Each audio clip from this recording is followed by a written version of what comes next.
intervention. Je passe tout de suite la parole à Madame Thomas, qui, elle, justement, a été conseillère régionale aussi pendant très longtemps, qui est maintenant à la fois à Strasbourg, Bruxelles, en tant que députée européenne, qui a été tête de liste, et vous la connaissez certainement mieux que moi, puisqu'elle était tête de liste pour les dernières élections.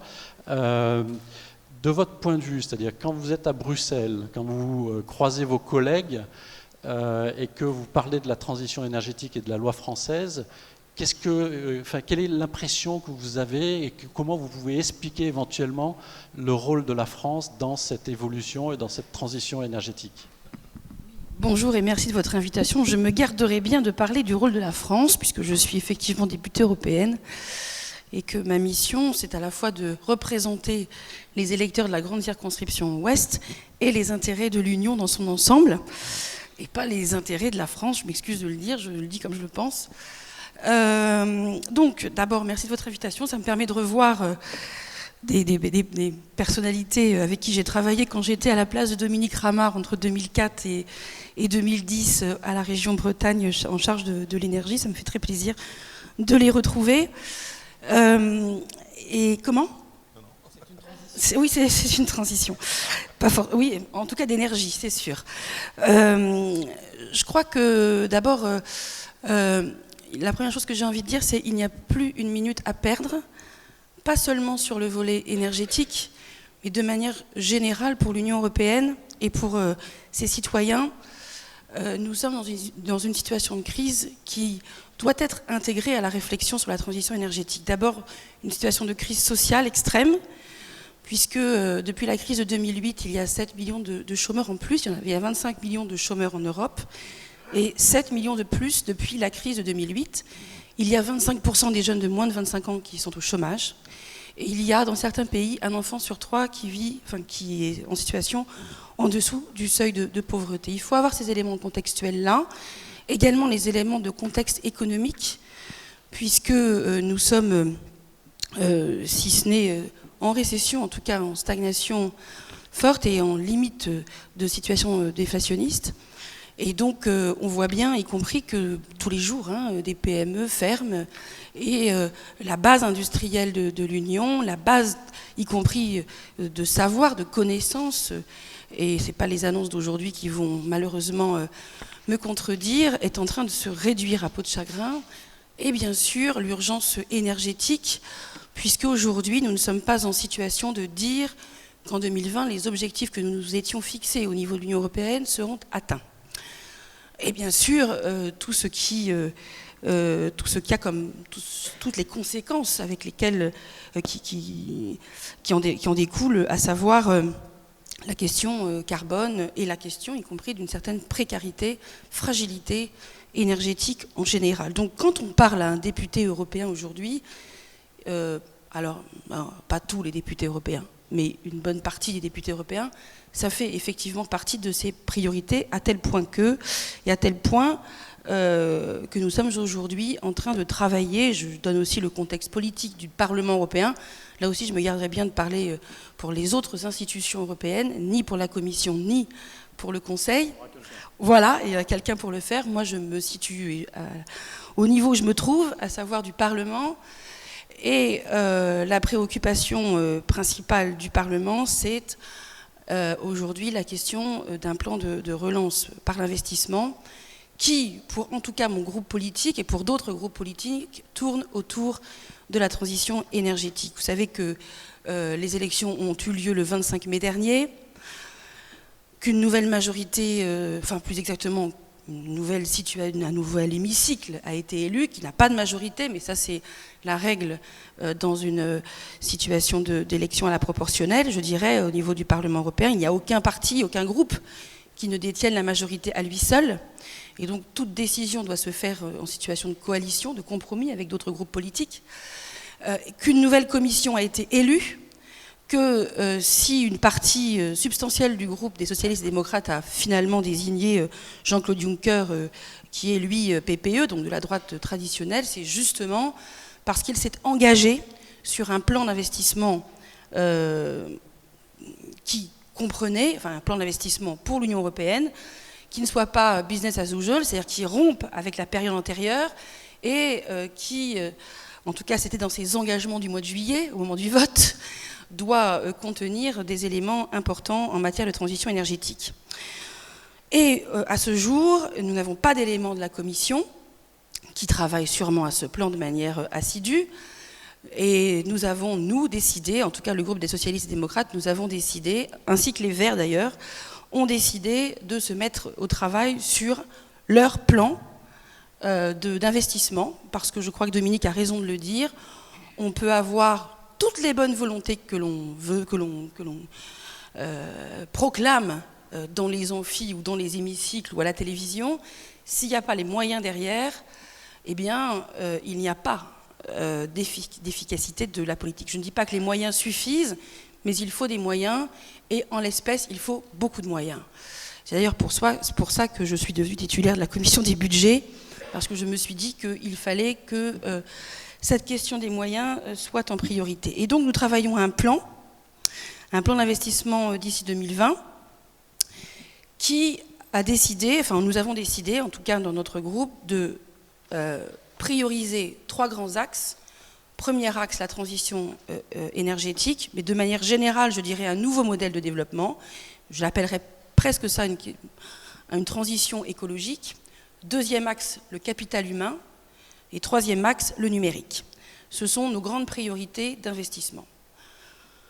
Bien sûr, sur les aspects transition énergétique, je ne vais pas refaire la liste de ce qu'a dit Dominique, parce que finalement, nous sommes tout à fait d'accord.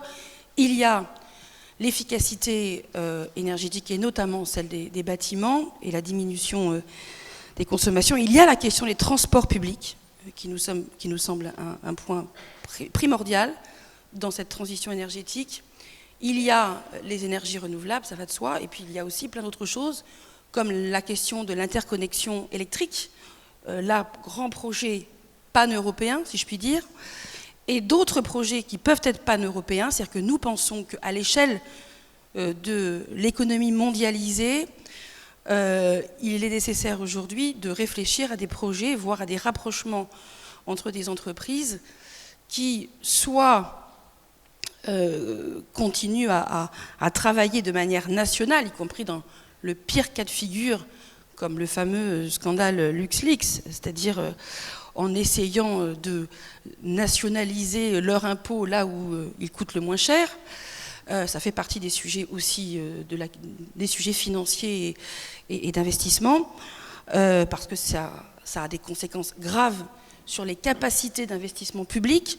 Or, la situation économique pour ce plan, pour cette transition énergétique, comme pour beaucoup d'autres choses, est aujourd'hui mise à mal par le fait que le privé n'investit pas suffisamment, voire pas du tout, dans cette transition. Par exemple, on sait, pour les transports publics, il faut à peu près 80% d'investissement public pour 20% d'investissement privé. Pour d'autres aspects comme l'interconnexion, on est à peu près à même échelle, un peu moins. En revanche, pour l'efficience des bâtiments, on peut se trouver à des taux beaucoup plus intéressants. Pour les grandes infrastructures, on est dans le 50-50. Pour les énergies renouvelables, on peut être dans le 1 pour 4. Mais à chaque fois, comme vous pouvez le voir, il y a besoin d'investissement public pour lancer la machine. Et aujourd'hui, en plus, de manière générale, l'investissement privé est très faible et fait partie des causes de difficultés de relance économique au niveau européen. Donc, je l'ai dit, en termes de dépenses, on sait ce qu'il y a à faire. Ou en tout cas, on a nos priorités, interconnexion, j'en ai parlé, transport public, efficience des bâtiments, énergie renouvelable et beaucoup d'autres choses. La question, c'est les recettes. Et la question, c'est les financements. Sinon, on est réduit à une politique punitive, si je puis dire, et en général, dans ces cas-là, c'est les plus modestes qui payent le plus, et c'est un problème, on l'a vu récemment, je ne vais pas faire la liste des problèmes qui ont été posés. Et là, il faut trouver un chemin entre, alors je ne sais pas où j'en suis de mon temps, parce que je n'ai pas regardé, pardon. Bon, donc je ne vais pas faire le plan d'investissement dans le détail, mais ce sur quoi je voudrais insister, c'est deux choses sur les questions de finances publiques. C'est premièrement, tout le monde est à peu près d'accord, de l'OFCE en passant par la Commission européenne, et même certains gouvernements, comme le gouvernement polonais, viennent de le dire haut et fort, il faudrait d'ici 2020 un plan d'investissement qui soit de l'ordre à environ de 1500 à 2000 milliards d'euros d'ici 2020. Donc vous voyez qu'on n'est pas dans des petites sommes pour pouvoir mettre en œuvre ces investissements d'infrastructures ou de transition énergétique de manière plus large. On en est bien loin et donc on propose des mécanismes qui rompent eux aussi avec le cadre austéritaire qui sévit depuis trop longtemps au niveau européen. Et là, on a un débat politique, clairement. On a un débat politique sur le déficit public, sur est-ce que justement la participation des États à ce plan d'investissement peut être ou pas déduit des fameux 3% de déficit public. On a un débat sur l'endettement des États, donc on propose des mécanismes au niveau de la BEI, peut-être un nouveau fonds d'investissement qui serait abondé par chacun des États membres à peu près sur le même mécanisme que celui du mécanisme de stabilité et qui permettrait de démarrer avec 100 milliards d'euros qui, eux, pourraient emprunter, donc pas au niveau des États membres, mais au niveau de l'Union, pourraient emprunter environ 300 milliards d'euros et partir, on peut dire, si on est dans la moyenne du 1 pour 2, partir sur une base de 800 milliards déjà d'investissement. Et puis il y a, et je terminerai là-dessus, effectivement, ce que disait Dominique, très justement, ça c'est pour les grands projets pan-européens ou les grands projets d'investissement européens, mais il y a tout ce qui est la richesse, tout ce qu'on peut faire au niveau local, que ce soit régional, que ce soit municipal, tout ce qui se fait au niveau local. Et là, nous avons besoin de nouveaux instruments.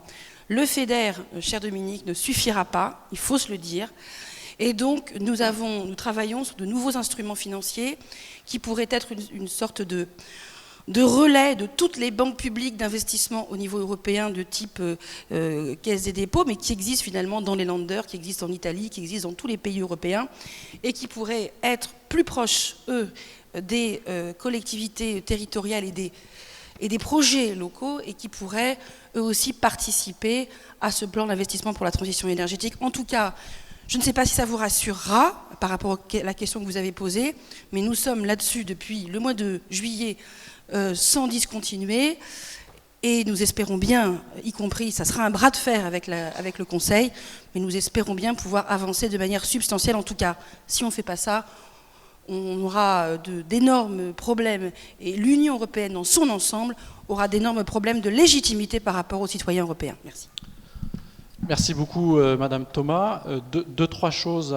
Peut-être, le plan d'investissement de M. Juncker est de 300 milliards, ce qu'il avait annoncé, parce que vous n'avez pas mentionné le chiffre, mais c'est bien que les gens se rendent compte qu'il a annoncé 300 milliards, on ne sait pas d'où ça va sortir, mais en tout cas, c'est ce qu'il a dit.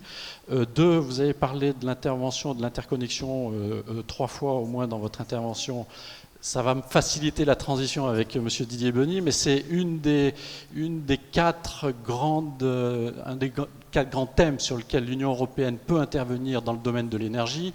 Alors pour les étudiants qui sont présents, je vous rappelle que c'est l'article 194 du traité de Lisbonne, donc qui introduit cette dimension énergétique et qui donne une légitimité à intervenir dans le domaine de l'énergie. C'est 1, assurer la sécurité de l'approvisionnement dans l'Union, 2, assurer le fonctionnement du marché de l'énergie, 3, promouvoir l'efficacité énergétique, on en a déjà parlé, et 4, promouvoir l'interconnexion des réseaux énergétiques. Et là, la transition est extrêmement facile.